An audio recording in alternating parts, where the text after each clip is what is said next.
আপনার কাছে সফলতার সংজ্ঞা কি? কেউ যদি আমাকে এই প্রশ্নটা জিজ্ঞেস করে তাহলে আমি খুব কনফিউজড হয়ে যাই, মানে দ্বিধাদ্বন্দ্বে পড়ে যাই আর কি উত্তর দেব।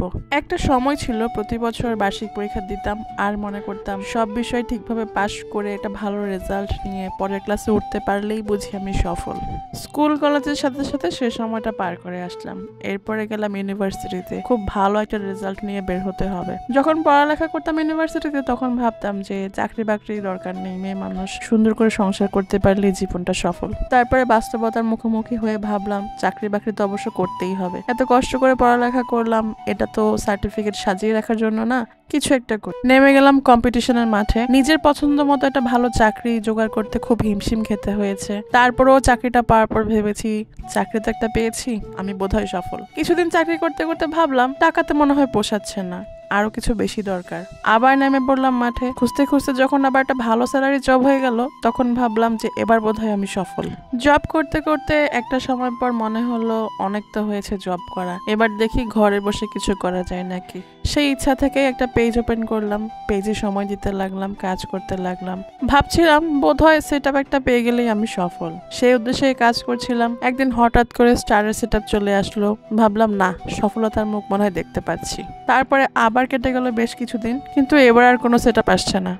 এখন তো আমার ভালো লাগছে না, আর আমার তো মনে হচ্ছে আমি সফল না, আমি ব্যর্থ। পারিবারিক জীবনে 2 সন্তানের মা আমি। আল্লাহ আমাকে একটা ছেলে আর একটা সুন্দর ফুটফুটে পরীর মতো মেয়ে দান করেছে, আলহামদুলিল্লাহ। সেদিন রাস্তায় দেখা হলো একটা স্কুল ফ্রেন্ড ঠিক না, ক্লাসমেটের বড় বোনের সাথে। ওদের বোনদের চেহারার খুব মিল থাকার কারণে এত বছর, প্রায় 20 বছর পরে এসে আমি চেহারাটা চিনতে পেরেছি। আমি ডাক দিয়ে আপুকে জিজ্ঞেস করলাম, আপু কেমন আছেন? আমার ফ্রেন্ডের ওই ক্লাসমেটের কথা জিজ্ঞেস করলাম যে ও কেমন আছে, ও কোথায় আছে। তো কথায় কথায় আপু বললো যে ওর বিয়ে হয়েছে অনেকদিন কিন্তু ওর বাচ্চা কাচ্চা হচ্ছে না। আমার যে 2টা বাচ্চা আছে এটা আমি আমার সফলতার তালিকা থেকে বাদই দিয়ে দিয়েছি। আসলে এটাই মনে হয় মানুষের ধর্ম, মানুষ যা পায় সেটাকে মনে করে এটা তো আমার প্রাপ্যই ছিল, এটা আর কিভাবে সফলতা হলো। 3 বেলা ভাত খাচ্ছি, মাথার উপর ছাদ আছে, পরিবার আছে, সামাজিকভাবে সম্মান আছে, এইগুলোকে আমি কখনো আমার সফলতার তালিকায় রাখতেই পারছি না। আমি কেন, আমার মতো অনেকেই রাখে না। আমরা সবাই আশা করি 3 বেলা ভাত কেন, আমরা 3 বেলা 5 স্টারে যেতে চাই। মাথার উপর ভাড়া বাড়ির ছাদ কেন, আমার নিজের একটা বাড়ি চাই। এইসব অতিরিক্ত চাওয়াই মনে হয় আমাদেরকে আমাদের প্রকৃত সফলতার থেকে দূরে রেখেছে। আমরা কখনো ভাবি না ওই বস্তিতে টিনের ছাদের নিচে ওই মানুষগুলো কিভাবে থাকে। আমার তো 3 বেলা ভাত হচ্ছে, 3 বেলা যারা খেতেই পায় না, দিনে একবার বা কখনো দিনে না খেয়েই দিন কাটাতে হয়, ওই মানুষগুলো কিভাবে দিন কাটাচ্ছে।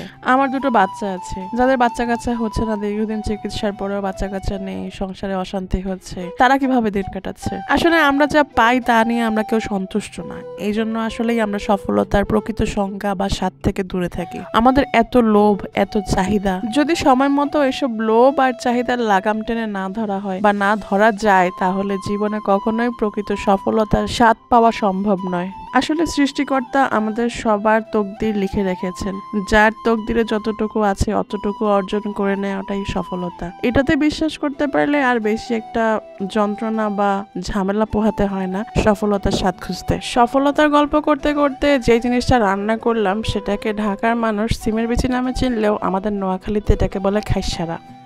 এই খাইসারা বা সিমের বিচি আমরা নোয়াখালীর মানুষেরা সাধারণত বড় কোনো মাছ, মাছের মাথা কিংবা মুরগির মাংস দিয়ে রান্না করে থাকি। মাছ দিয়ে রান্নার সময় এর সাথে আমরা সিম, বেগুন, আলু, টমেটো এসবও কিছুটা করে অ্যাড করে দেই।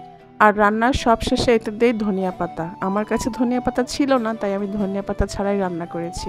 এই মনে করে খুশি খুশি রান্না করে নিয়ে আসার পর আমার মনে হয়েছে ধনিয়া পাতা তো আমার ছিল, ফ্রিজে আমি বক্সে ঢুকিয়ে রেখেছি। ইদানিং আমার এই ভুলা রোগটা হয়েছে, খালি সবকিছু ভুলে যাই। ও ভুল বললাম, সবকিছু ভুলে যায় না, যেই জিনিসটা মনে রাখতে হবে আমি সেটাই ভুলে যাই, আর যেটা ভুলে গেলেও সমস্যা নেই, সেটা আমার খুব ভালো করে মনে থাকে। তো ভালো থাকবেন সবাই, আজকে এতটুকুই থাকুক। আল্লাহ হাফেজ, আসসালামু আলাইকুম।